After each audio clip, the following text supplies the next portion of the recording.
Have you ever wondered what happens when greedy people think they pulled off the heist of the century, only to realize they locked themselves inside a burning house after my husband died? His family trampled my grief to steal his empire. They gave me 48 hours to surrender our $3 million home. I smiled, took the pen, and gave them exactly what they wanted. They just forgot to verify one crucial detail: my actual profession. Hello to all the wonderful listeners of Maya Revenge Stories, and thank you so much for your continuous support. Unfortunately, YouTube has completely demonetized our channel, leaving us without the budget to keep operating, which means we will soon have to stop posting new public videos here.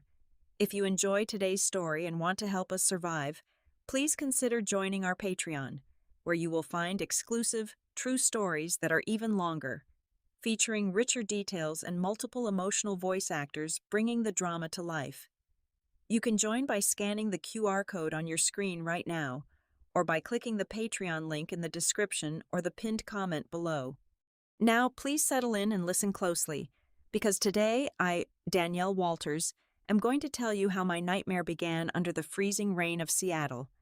The sky above the city was a suffocating canvas of dark gray, violently weeping over the sprawling cemetery. The rain poured down in relentless, freezing needles, piercing right through my thin black coat and soaking into my skin. I stood completely numb before the freshly dug grave of Marcus, my husband, who had been abruptly taken from me in a horrific car crash just a few days prior. I was 38 years old, yet at that exact moment, staring blindly at the heavy mahogany casket resting above the dark, muddy earth, I felt entirely hollowed out. The grief had not even fully settled into my bones. Rather, it was a raw, paralyzing weight pressing down on my chest, making every breath feel like inhaling crushed glass. The few remaining attendees held dark umbrellas, their faces obscured by the shadows and my own endless tears. I thought this would be the lowest point of my entire existence. I thought the worst pain a woman could endure was burying the man she loved. I was tragically mistaken. Before my widow's sorrow could even find a quiet moment to breathe, the somber, respectful silence of the cemetery was violently torn apart. The heavy crunch of gravel echoed loudly as a gleaming black Lincoln Navigator aggressively tore through the narrow cemetery roads, pulling right up to the edge of the burial site. The heavy doors swung open. Out stepped my mother-in-law, Eleanor, my father-in-law, Arthur, and the undisputed queen of relentless arrogance, my sister-in-law, Chloe. They walked forward under massive, expensive designer umbrellas, impeccably dressed in tailored black suits, but there was one glaring detail missing from their cold faces. There was not a single tear to be found. There was no visible shred of mourning for their own flesh and blood. They marched toward my husband's grave looking like a board of directors arriving at a hostile corporate takeover, rather than a grieving family saying their final goodbyes. Chloe, a woman who self-proclaimed to be the ruthless real estate mogul of the family, did not even bother to offer a fake word of comfort or a sympathetic embrace. Instead, she marched straight up to me, the sharp heels of her expensive boots sinking aggressively into the wet mud. Without a single hint of hesitation, she lifted a thick, heavy legal folder and threw it directly against my chest. The heavy stack of papers slapped against my wet coat. I reflexively brought my arms up, catching the binder just before it fell into the mud. Right in front of the horrified gasps and murmurs of the remaining mourners who were watching this grotesque display unfold. "Do not bother playing the grieving widow with us," Chloe spat, her sharp voice cutting effortlessly through the heavy sound of the pouring rain. "Read the documents. Danielle, Marcus knew exactly what kind of woman you were. He secretly transferred full ownership of the construction company and the entire Harbor Point Diamond Project back into the family trust just a few days before his little accident." She leaned in dangerously close, her overwhelming designer perfume failing to mask the bitter scent of the wet earth. "He made absolute sure that a gold-digging parasite like you would never get your hands on a single brick of our empire. You have no rights here. You have no power here. You are entirely cut out." Before I could even process the sheer venom of her words, or the devastating implication that my husband had secretly betrayed me before he died. Eleanor stepped forward.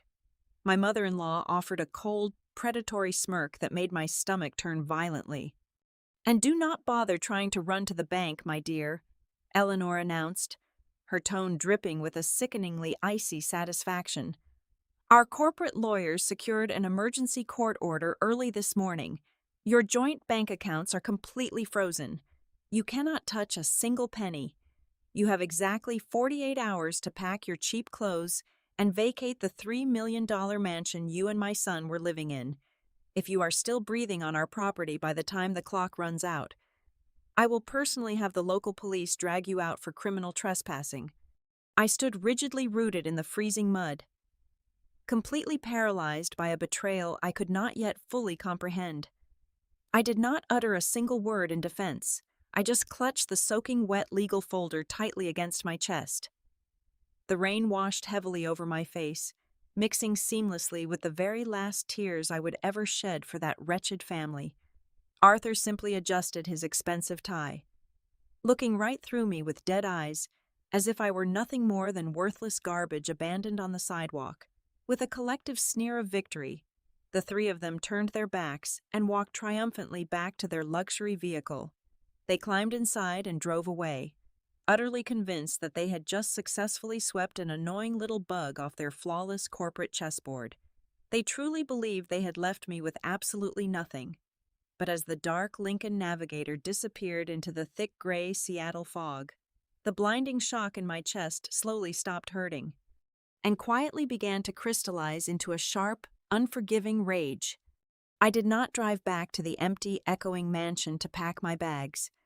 I did not collapse over the steering wheel of my car to weep over the shattered illusion of my marriage. The moment I turned the key in the ignition, the fragile, devastated widow they had just mocked vanished into the damp upholstery. What took her place was something entirely different. A cold, sterile calmness washed over my brain, shutting down the emotional bleeding with the precision of a surgical clamp. I navigated through the slick, rain-soaked streets of the city, heading straight toward the industrial district. I parked outside a nondescript, brutalist concrete building that carried no flashy corporate signage, only a dull brass plaque that read, "Aegis Environmental Compliance and Forensics." For the entire duration of my marriage, Marcus and his insufferable family had relentlessly belittled my career. At Sunday dinners, Chloe would roll her eyes and loudly joke about my boring, low-level administrative desk job. Eleanor would sigh and offer to pay for me to get a real estate license so I could finally contribute to their legacy. I always smiled politely and let them talk. I never bothered to correct them. I never told them that Aegis was not a standard clerical office. We were a highly classified, privately contracted investigative agency that worked directly alongside federal regulators. And I was certainly no file clerk. I was a senior environmental risk auditor. My actual job description involved hunting down corrupt billionaires, unraveling their labyrinthine corporate shell games, and meticulously building the forensic cases that sent them to federal prison for crimes against the environment. I swiped my keycard, bypassed the heavy steel security doors, and walked into my dark, quiet office. I tossed my wet coat onto a chair, turned on my multi-monitor workstation, and dropped the damp legal folder Chloe had weaponized against me right in the center of my desk. The emotional fog was gone. I was now in my element. I was an apex predator dissecting a fresh carcass. I opened the folder. The documents were a rushed, messy array of emergency transfer deeds and trust allocations. My eyes scanned the legal jargon, isolating the focal point of their unearned arrogance. It was the Harbor Point project. It was billed as the crown jewel of my late husband's portfolio, a massive luxury commercial and residential waterfront development that was supposed to redefine the city skyline. I cracked my knuckles, bypassed the standard public registry, and logged straight into our agency's Level 7 encrypted database. I began feeding the tax identification numbers and parcel codes of Harbor Point into the federal compliance mainframe. I ran cross-references through soil sample registries, independent geological surveys, and off-the-books hazardous material transport manifests. The progress bar on my screen crawled forward, aggregating data from dozens of classified federal watch lists. When the final report populated on my screen, the soft blue light illuminated my face. I stopped breathing for a fraction of a second. The blood in my veins turned to absolute ice. Marcus was not a visionary builder. He was not securing a golden empire for his bloodline. He was an architect of a catastrophic cover-up. The forensic accounting was brutally clear.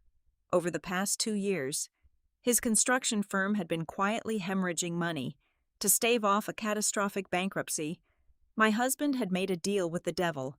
He had accepted tens of millions of dollars in untraceable dark money from a network of unregulated chemical manufacturing conglomerates. In exchange for this massive influx of cash, Marcus allowed them to use the excavated foundations of Harbor Point as an illegal, unlined dumping ground. Right beneath the concrete slabs where luxury shopping boutiques and high-end apartments were supposed to sit, Marcus had buried thousands of tons of highly reactive, toxic chemical sludge. We are talking about heavy metals, volatile organic compounds, and lethal neurotoxins slowly bleeding into the groundwater. The pieces of the puzzle aggressively snapped together in my mind, forming a terrifyingly clear picture. The emergency transfer of ownership had absolutely nothing to do with keeping the wealth away from a gold-digging wife. Marcus knew the walls were closing in. He knew that the Environmental Protection Agency was already tracking the anomalous chemical spikes in the regional water table. The federal hounds were already sniffing at the perimeter. The legal documents he signed days before his fatal crash were a desperate, cowardly maneuver to entirely liquidate his liability. He was not giving his family a multi-million-dollar asset. He was handing them a radioactive, ticking time bomb, hoping to shield himself from the impending criminal indictments. A dark, quiet laugh escaped my lips, echoing off the walls of my empty office. In the cutthroat world of commercial real estate, the absolute first rule of acquiring a new commercial asset is performing rigorous due diligence. You demand a Phase 1 environmental site assessment. You hire independent auditors to drill into the soil. But Chloe, Eleanor, and Arthur were so utterly consumed by their bottomless greed, so blindingly eager to snatch the prize away from me, that they completely abandoned standard legal procedure. They did not check the soil. They did not audit the books. They simply rushed to a judge, demanded an emergency court order, and forcibly legally attached their own names and their family trust to the deeds. Under the strict liability statutes of federal environmental law, ignorance is never an excuse. By aggressively using the legal system to claim total ownership and control of Harbor Point, my in-laws had bypassed all corporate veils. They had legally cemented themselves as the primary responsible parties. They had voluntarily slipped their own necks right into the thickest, heaviest noose the federal government could weave. They thought they had left me with nothing, but as I sat in the glow of my monitors, staring at the damning geological heat maps, I realized they had actually given me the ultimate weapon. All I had to do now was smile, play the pathetic victim they desperately wanted me to be, and quietly pull the lever on the trapdoor they had just built for themselves. The sun rose over the wealthy suburbs, casting long, cold shadows across the perfectly manicured lawns of the gated community. It was exactly 8 in the morning when I began to prepare for the greatest performance of my entire life. I needed to look utterly destroyed. I bypassed my designer wardrobe and dug out an oversized, faded gray sweater that I normally only wore while scrubbing the floors. I stood in front of the master bathroom mirror and deliberately rubbed my eyes with a rough washcloth and a dab of harsh chemical soap until the whites were entirely bloodshot and my eyelids were swollen red. I wanted to look exactly like a woman who had spent the entire night sobbing uncontrollably on the hardwood floor. I hauled 3 cheap, scuffed suitcases out of the storage room and haphazardly stuffed them with random wrinkled clothes. I dragged them out onto the grand stone porch of the $3 million estate, letting them tip over pathetically against the pristine white columns. Right on schedule at 9 o'clock, a heavy silver sports utility vehicle pulled aggressively into the circular driveway. Chloe and Eleanor emerged, wrapped in expensive cashmere coats, looking like royalty arriving to inspect a conquered province. They did not come alone.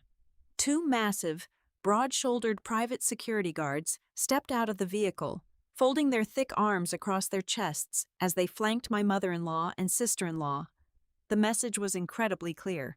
They were fully prepared to use physical force if I dared to put up a fight. But I was not going to fight. I was going to surrender. I opened the heavy oak door and stepped out into the crisp morning air, wrapping my arms tightly around my shivering shoulders. I kept my gaze fixed firmly on the ground, projecting the broken, terrified posture of a defeated animal. "Well, look at what the cat dragged out to the trash," Chloe announced loudly, her sharp voice echoing across the quiet, wealthy street. I could already see the sheer curtains of the neighboring mansions twitching as the rich housewives next door eagerly peeked out to watch the drama unfold. Chloe marched up the stone steps, her hand extended demandingly. "Hand over the keys. Danielle, every single one of them. The house keys, the alarm fobs, the gate access cards. Do not make my security team come inside and physically shake you down." I reached into the pocket of my ragged sweater with violently trembling fingers. I pulled out the heavy keyring and held it out. Chloe snatched it from my palm so aggressively that her sharp manicured nails scratched the skin on my wrist.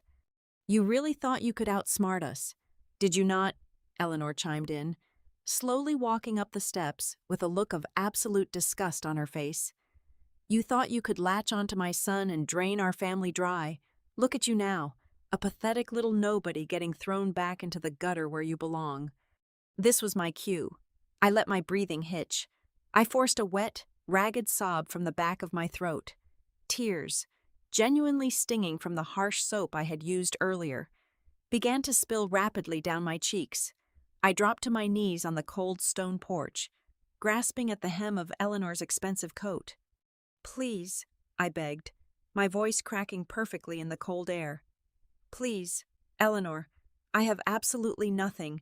The bank accounts are entirely frozen. My credit cards are declining. I cannot even afford to rent a cheap motel room tonight. Just let me keep the old gray sedan. Just give me $5,000 from the wall safe to help me survive the week. I am begging you. Do not leave me on the street to starve." Inside my mind, a completely different scene was playing out. I was calmly calculating the situation. I was watching Chloe's pupils dilate with the sheer, addictive rush of raw power. People who are intoxicated by their own perceived superiority become incredibly lazy. They stop reading the fine print because they believe they are fundamentally untouchable. I was counting on that exact arrogance to secure my ultimate victory. Chloe threw her head back and let out a sharp, cruel laugh. $5,000? Are you completely insane? You are not getting a single dime from our family trust. Be grateful we are letting you walk away with those cheap suitcases." I wailed louder, shrinking back in mock terror as the security guards took a menacing step forward. "Then at least sign a release form," I cried out hysterically, scrambling to my feet and grabbing a single sheet of paper from the top of my suitcase. My hands were shaking so violently that the paper fluttered wildly in the wind. "If I am leaving with nothing, I need you to sign this handover protocol. I know how you people operate. If I just walk away, you will accuse me of stealing the antique silverware or the expensive artwork. You will send the police after me. I just want it in writing that I'm leaving the property and the business intact, and that you are taking everything over. Please, just sign it so I can have peace of mind." Chloe snatched the paper from my shaking hands, rolling her eyes in absolute annoyance. "You are completely delusional. Nobody cares about you enough to frame you for stealing forks." She scanned the document briefly. It was beautifully simple. I had drafted it on plain paper, formatting it to look like a desperate, legally amateurish attempt at self-protection. It stated that as of this exact date and time, the family trust officially took complete physical control of the residential estate and the Harbor Point corporate holdings. But buried right in the middle of the second paragraph was the golden clause. It explicitly stated that by accepting the keys and forcing my eviction, the signatories assume physical possession and all current legal liabilities for the assets at that exact moment. To a seasoned corporate lawyer, that specific arrangement of words would have sounded off every single alarm bell in their head. But Chloe was not a lawyer. She was just a deeply arrogant woman drunk on the thrill of completely destroying her sister-in-law. "Give me a pen," Chloe snapped, waving her hand impatiently. I handed her a cheap blue ballpoint pen. She pressed the paper against the hood of the silver sports utility vehicle and scribbled her signature violently across the bottom line. Eleanor stepped up right behind her, eager to finalize my permanent banishment, and signed her name right next to her daughter's. "There," Chloe sneered, shoving the signed paper roughly into my chest. "You are officially released. Now take your trash and get off my property before I have these men physically throw you onto the pavement." I clutched the signed paper tightly with both hands, nodding my head in frantic, pathetic submission. I grabbed the handles of my cheap suitcases and dragged them down the driveway. I did not look back. I loaded my bags into the trunk of a battered rental car I had parked down the street the night before. I climbed into the driver's seat, locked the doors, and placed the signed handover protocol safely on the passenger seat.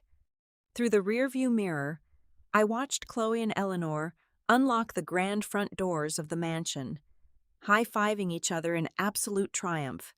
They thought they had just conquered the world. They had absolutely no idea that the piece of paper resting next to me was the most ironclad legal proof in existence, confirming them as the sole, undisputed owners of a massive, illegal, toxic waste dump. As I put the car into gear and slowly drove away from the wealthy neighborhood, my red, swollen eyes finally dried. The pathetic, shaking victim vanished completely. I looked at the signature on the paper one last time, and a slow, terrifyingly cold smile spread across my face. I abandoned the battered rental car at a dusty long-term parking lot on the edge of the city. 30 minutes later, a private luxury car service dropped me off at a sleek, glass-paneled high-rise in the absolute center of the downtown financial district. I rode the private elevator up to the top floor and stepped into a sprawling, ultra-modern luxury penthouse. I had leased this fortress months ago under the name of a heavily obscured corporate shell company, entirely untraceable to Danielle Walters. The cheap suitcases went straight into the trash. I poured myself a glass of 20-year-old scotch, opened my encrypted laptop, and went to work. The hunt was officially on. Over the next 48 hours, I barely slept. I sat in the dark, bathed only by the cold light of my monitors, aggressively tracking every single financial move my former in-laws made through public municipal portals and county clerk databases. I watched them gorge themselves on their newly stolen wealth. Chloe, completely intoxicated by her own perceived brilliance and desperate to prove she was the ultimate corporate mastermind, made her first catastrophic blunder. The Harbor Point development was heavily stalled. Bleeding cash every single day, it sat empty. To inject immediate liquidity and kickstart the massive construction project, Chloe needed capital, but traditional banks require deep audits, so she bypassed them. She confidently drove to a high-risk private lending firm and put up the ultimate collateral. She leveraged the ancestral family mansion, the very estate Arthur and Eleanor had owned free and clear for 4 decades, and took out a massive loan for $10 million. She chained her parents' absolute last remaining sanctuary to the sinking ship of Harbor Point. I watched the lien register on the public server. I actually had to set my glass down to keep from laughing. They were not just walking into the fire, they were pouring gasoline over their own heads. It was time to strike the match. I logged into the highly secure, heavily compartmentalized network of Aegis Environmental Compliance. Using my top-tier security clearance, I bypassed the standard reporting channels. I compiled a massive, irrefutable digital dossier containing every single piece of evidence I had unearthed. I attached the classified soil degradation heat maps, the hidden chemical manifests, the forged transport logs, and the exact global positioning coordinates of the buried neurotoxin barrels. I topped it all off with the signed handover protocol and the freshly stamped court orders, proving Chloe, Eleanor, and Arthur were the sole legal owners and operators of the site. I routed the entire package through a phantom server and dropped it directly onto the private, highly monitored desktop of the Regional Director of Investigations for the Environmental Protection Agency. Then, I leaned back and watched the federal machinery wake up. Because of my clearance, I had a backdoor view into the federal alert system. The reaction was almost instantaneous. A massive, glaring red alert triggered across the National Environmental Hazard Registry. The system classified Harbor Point as a Category 1 imminent public health threat. The speed of the government, usually a crawling beast, became terrifyingly swift when illegal lethal chemicals were involved. The digital dominoes began to fall in rapid succession. I watched the status bars change color on my screen. Silent, unannounced federal asset freezes were swiftly approved by a blind judge and immediately slapped onto every single bank account associated with the family trust. The $10 million Chloe had just borrowed was instantly locked down, completely inaccessible. The federal prosecutors began drafting the heavy, uncompromising criminal arrest warrants. The charges were not civil. They were severe federal felonies carrying mandatory minimum prison sentences. While the digital trap snapped its jaws shut around their throats, I opened Chloe's public social media pages on a secondary monitor. She was broadcasting a live video. The three of them were dressed in lavish designer evening wear, standing in the grand foyer of a luxury downtown restaurant.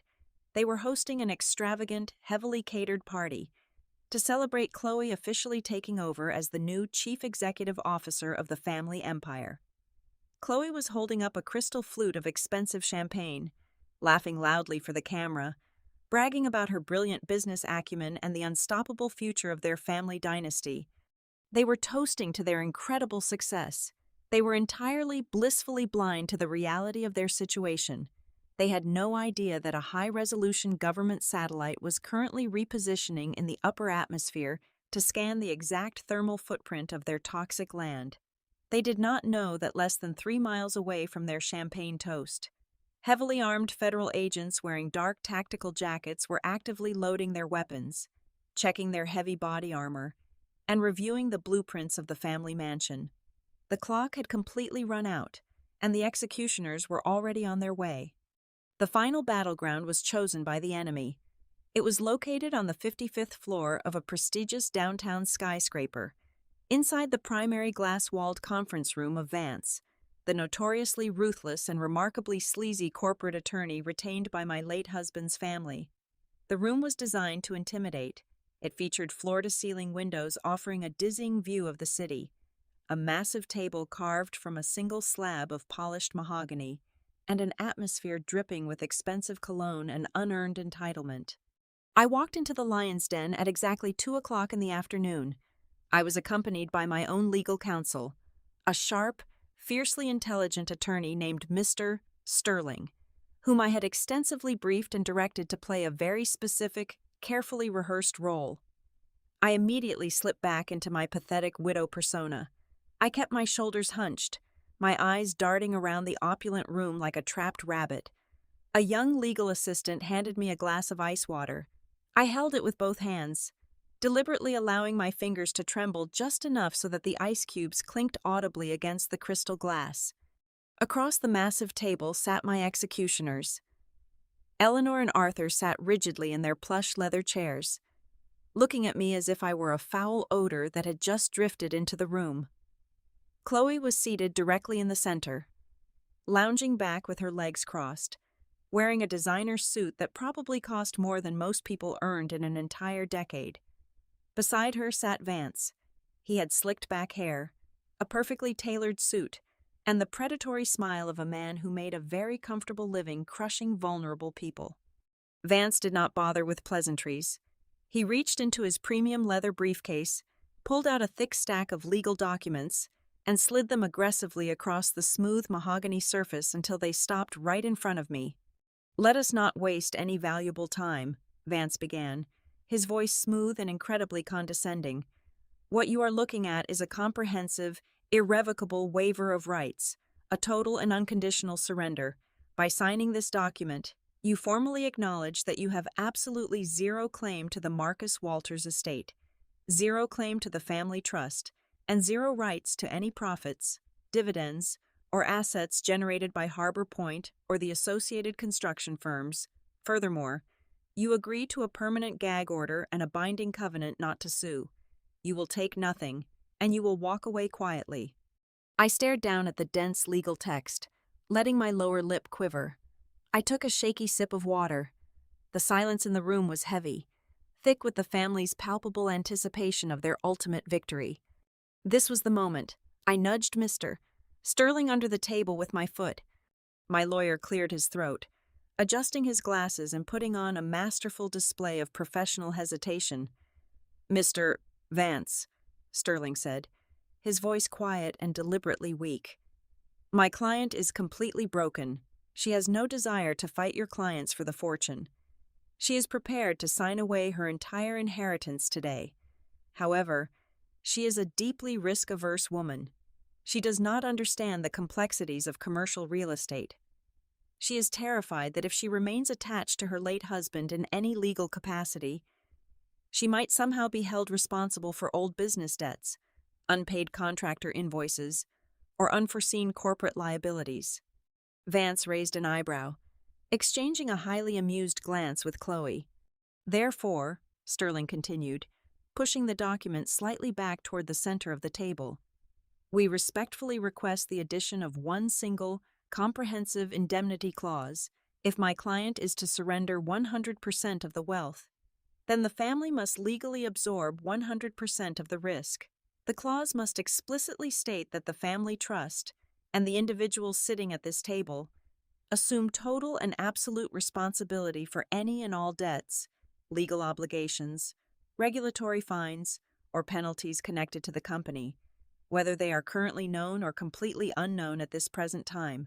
If you guarantee that my client can walk away with a totally clean slate, she will sign everything right now." For a brief moment, the room was completely silent. Then, Chloe threw her head back and erupted into a loud, mocking fit of laughter. The sound bounced harshly off the glass walls. Eleanor shook her head in sheer disbelief, muttering loud insults about my overwhelming stupidity. "Oh my God," Chloe gasped, wiping a tear of pure amusement from her eye. "You really are a complete idiot. Danielle, do you have any idea what you are actually giving away? Harbor Point is a gold mine. It is a multi-million-dollar diamond. There are no secret debts. There are no hidden penalties. You are literally begging us to take all the responsibility for a massive fortune just because you are too much of a coward to understand basic business." Chloe turned sharply to her lawyer, snapping her fingers impatiently. "Vance, draft the clause. Put it in exactly the way her pathetic lawyer asked for it. Lock her completely out. I want it legally cemented that she cannot ever come crying to us when we sell the project for a massive profit. Make sure the wording states that we take all the so-called liabilities, and in return, she loses the right to ever touch a single brick of our empire." Vance hesitated for just a fraction of a second. A truly competent lawyer might have paused to wonder why the opposing counsel was so eager to introduce such broad, sweeping language about unknown penalties. But Vance was blinded by the arrogance of his incredibly wealthy clients and his own massive ego. He saw an easy victory and a massive billing hour. "As you wish," Vance sneered. He turned to his silver laptop and began typing rapidly. He drafted the deadliest legal paragraph imaginable. The new clause explicitly bound Chloe, Eleanor, and Arthur to shoulder the absolute entirety of any future civil judgments, corporate debts, and regulatory fines related to the properties.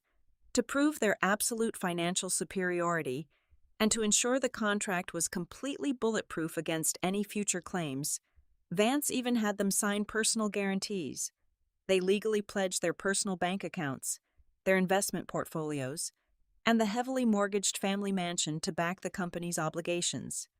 The heavy commercial printer in the corner hummed to life, spitting out the freshly modified pages. Vance collated the documents, stapled them, and placed the final version on the table with a loud, authoritative smack. Chloe grabbed the expensive gold pen resting in front of her.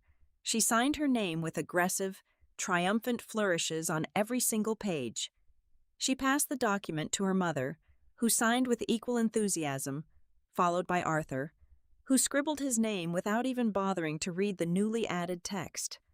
They had just legally chained themselves to a rapidly sinking ship loaded with lethal toxic waste, and they did it with massive, arrogant smiles on their faces. The ultimate banquet of their overwhelming greed was complete. They had eaten the poisoned apple right down to the core. Vance shoved the final document across the mahogany table toward me, eagerly waiting for me to surrender my life. The independent notary public standing quietly in the corner of the room stepped forward. She firmly pressed her heavy metal stamp into the bright red ink pad and brought it down hard on the final page of the contract. A loud, definitive thud echoed through the pristine glass room. The deal was officially authenticated. It was legally irreversible. The exact moment that red seal hit the paper, my entire demeanor shifted. I gently placed the cheap blue pen down on the polished mahogany table. My hands completely stopped trembling. My hunched shoulders rolled backward, and I sat up perfectly straight, fixing my posture for the very first time since my husband died. The pathetic, weeping, broken widow evaporated into thin air, leaving only the clinical precision of a federal auditor in her wake. I looked across the table at Mr. Sterling and gave him a single, subtle nod. My lawyer smiled warmly. He popped the brass latches on his leather briefcase and reached inside. He did not pull out a standard legal brief. He pulled out a thick stack of heavy bonded paper bearing the imposing, unmistakable golden crest of the United States federal government. Without saying a single word, Mr. Sterling slid the heavy packet across the smooth table.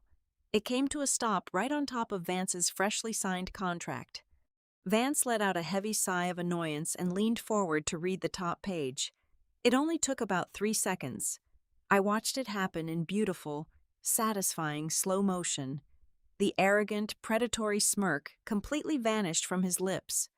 The blood drained from his face so fast he looked like a fresh corpse. His breathing abruptly stopped. He reached out to pick up the paper, and his hands began to shake so violently that the pages audibly rattled against each other like dry leaves in the wind. "What on earth is wrong with you?" Chloe snapped. Clearly irritated by her lawyer's sudden and pathetic malfunction, she aggressively snatched the papers right out of his trembling hands. Her eyes darted aggressively across the bold black text. Federal environmental penalty, immediate assessment of $30 million, emergency order of asset forfeiture for pending criminal indictment. Chloe stopped reading aloud. Her mouth opened, but absolutely no sound came out. Her eyes bulged, as if she were actively suffocating. I stood up from my chair and calmly buttoned my coat. I dropped the weak facade entirely and stared dead into the wide, horrified eyes of Eleanor and Arthur. "Harbor Point is not a gold mine," I said, my voice dropping to a freezing, surgical whisper. "It is an illegal, highly toxic chemical waste dump. Marcus knew the federal agents were coming for him, so he tried to dump the property on you to escape prosecution, but you were all so incredibly greedy, so blindingly eager to steal everything I had, that you refused to look at what you were actually taking, by forcing me to sign that indemnity clause today, and backing it with your personal guarantees. You just legally volunteered to pay a $30 million federal cleanup fee. You just took Marcus's federal prison sentence." Arthur grasped his chest and collapsed heavily against the mahogany table, completely paralyzed by shock. Eleanor let out a horrific, guttural wail, grabbing her hair in absolute despair. Chloe finally found her voice, dropping to her knees and screaming hysterically, as the reality of her totally destroyed life crashed down upon her. I did not stay to watch them drown. I turned my back on the screaming family and walked out of the glass conference room. I rode the elevator down to the lobby and stepped out into the rare, brilliant Seattle sunlight. As I walked down the street, a massive fleet of black federal tactical vehicles swarmed the entrance of the skyscraper, their heavy sirens wailing loudly as they rushed inside to collect the people who thought they could bury me. Thank you so much for listening to my story today. I would absolutely love to know where you are tuning in from, so please let me know in the comments below. If you found today's story incredibly satisfying and want to help us keep producing these videos, please consider joining our Patreon at Maya Revenge Stories. There you will find the absolute best exclusive true stories that are far too intense and detailed to be made public on YouTube. You can join right now by scanning the QR code on your screen or by clicking the Patreon link in the description and pinned comment.